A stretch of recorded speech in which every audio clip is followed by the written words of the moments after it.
Hey guys, it's Brandon Miniman from PocketNow.com, and this is the hardware review for the Samsung Galaxy S2, Samsung's flagship smartphone for 2011. Let's get to it.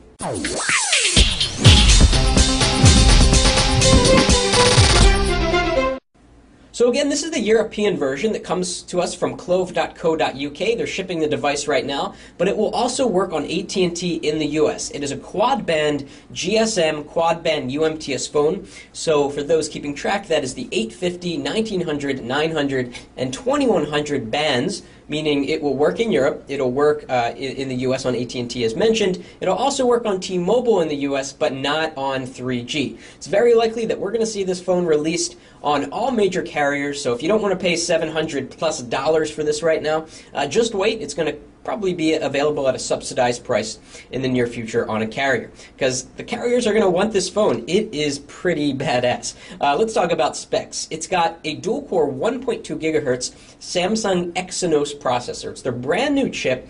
Previously, in the Galaxy S line of devices, we saw the Hummingbird chip clocking in at 1 gigahertz. Of course, that was single core. So they made a huge jump in terms of cores and clock speed here for the Samsung Galaxy S2. Of course, Samsung's not alone. Qualcomm is doing their 1.2 gigahertz Snapdragon, which is going to show up in the HTC next wave of devices, the Sensation 4G, the Sprint Evo 3D. And then we've got NVIDIA working with Motorola on the Tegra 2 on devices like the Atrix 4G and the upcoming Droid Bionic on Verizon. The Tegra 2 clocks in at 1 gigahertz dual core. We can't really compare clock speeds because, as you know, in the desktop world, you could get a chip that's a faster clock speed and it's slower than a different chip with a lower clock speed. So we really have to look at day-to-day usage, and we're going to do a lot of benchmarks here on the Galaxy S2. In terms of RAM, we get a full gigabyte of RAM for multitasking. That is a tremendous amount of RAM. HTC sort of maxed out at 768. Their next generations of phones are going to have 1 gigabyte, but we get it right now in the Galaxy S2. Just like the Atrix 4G has a gigabyte of RAM. Internal storage gets 16 gigabytes, though you can of course expand that if you get a micro SD card. So we have got Bluetooth 3.0. We've got Wi-Fi A. It's hard to remember. It's A, B, and G, of course. This is DivX compatible. It's got 2 cameras. The one on the front shoots at 2 megapixels, which is actually pretty high for a front-facing camera. It's also a larger lens, so it lets in a lot of light. We're going to see in the full review on Pocket Now that the front-facing camera takes really good photos. On the back, which we're going to see in a minute, we have an 8-megapixel camera with a flash that can record 1080p video. These next-generation dual-core processors can take advantage of the full 1080p resolution, and this phone can even play back 1080p if you connect it to a panel. You need a special accessory to make that happen, but we'll talk more about that soon. This is running on Android 2.3, the latest Gingerbread, which is nice. We've got DLNA support, so you can beam your content to TVs and whatnot wirelessly if you want. So let's take a look at the hardware of the device. It's a very shiny front, so you're going to see a lot of reflections happen. It's kind of hard to avoid. But the front is just this nice piece of glass, and we know it's glass if we take a little piece of metal here, coin, and you can hear that it is absolutely glass. So a really high quality screen here. And we've got a very interesting design. It looks just like the Galaxy S, the original, where we have the button in the center, kind of like an iPhone actually, and then we've got 2 Android buttons here, back and home. And what's kind of cool, like the Nexus S, when the Galaxy S2 is off, you don't see any buttons. You just see this Darth Vader-like dark display, this massive piece of glass that covers the front. And it looks really, really good. So up here we've got the 2-megapixel camera, proximity sensor, light sensor, earpiece. Then we've got the screen, which is 4.3 inches diagonal. The resolution is 800 down and 480 across. Now, this is the only downside to these higher-end specifications. We don't get the QHD display that we're getting on the next wave of devices, which is, of course, 960 down by 540 across.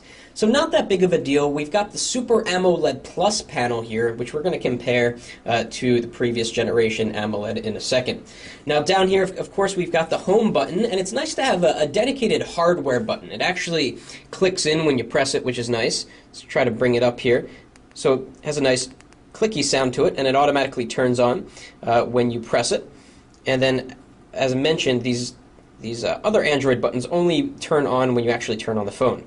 So let's go to the side here. This device is incredibly, remarkably, amazingly thin. And everyone that I've had hold this device says the same thing. They look at it from the front and they're like, oh, it's just another slab phone. And I said, well, actually hold it in your hand. They hold it in their hand and they are floored by how thin this is. If you take 4/4, if you want to try this at home to see how thick it is, this is actually thinner than 4/4. It is about 8.5, 8.4 millimeters thin. It is the thinnest smartphone on the planet right now. It's thinner than the iPhone 4, thinner than the Desire HD. You name it, this phone is incredibly thin. And it is also very lightweight, and yet the remarkable thing is that it doesn't feel cheap in hand. In hand, it has a good solid feel. You might think it might twist a little bit, but if we try to twist it, don't try this at home, it's a very solid phone. It doesn't have aluminum unibody construction like the HTC phones, but it is strong and rigid nonetheless. Okay, let's go around the side here. We've got a volume up and down rocker on the left side of the device. We've got the 3.5 millimeter headphone jack. Dual microphone here for noise cancellation. We'll have to test that to see how good it is. Over here we've got the power standby button. Kind of a nice location on the right so that you can actually, press it with your thumb if you're right-handed. If you're left-handed, that's a different story. Going back over here, we've got the port for micro USB. The first microphone. We've got the speaker back here. We don't have dual speakers, but the audio on this phone, in terms of speakerphone and playing music, is actually really good. And even at maximum volume, the speaker doesn't distort, which is quite a feat.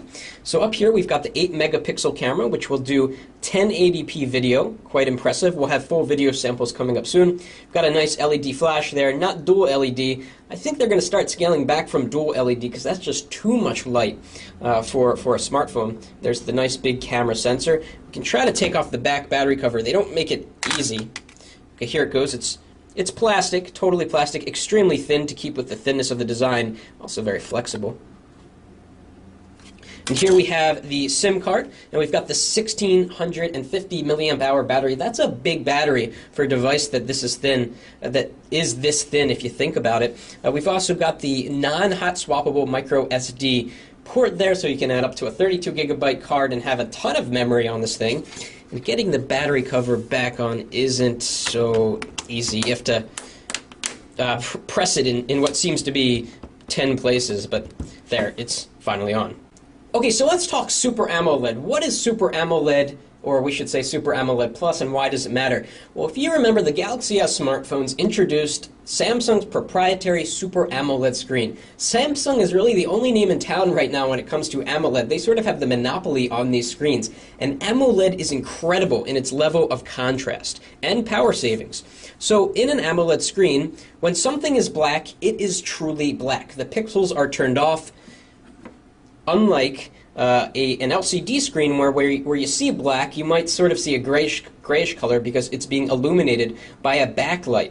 So up here we've got the notification strip up here is black, and if we flick it down you can see a little bit more black. If we flick it back up, it'll go back up there. It is truly black, and the contrast is just amazing. Now let's take a look at a Galaxy S device that has the Super AMOLED screen, not the Super AMOLED Plus, the Captivate, right? So they all have the same panel. Let's zoom in and see if we see any difference between Super AMOLED Plus and Super AMOLED.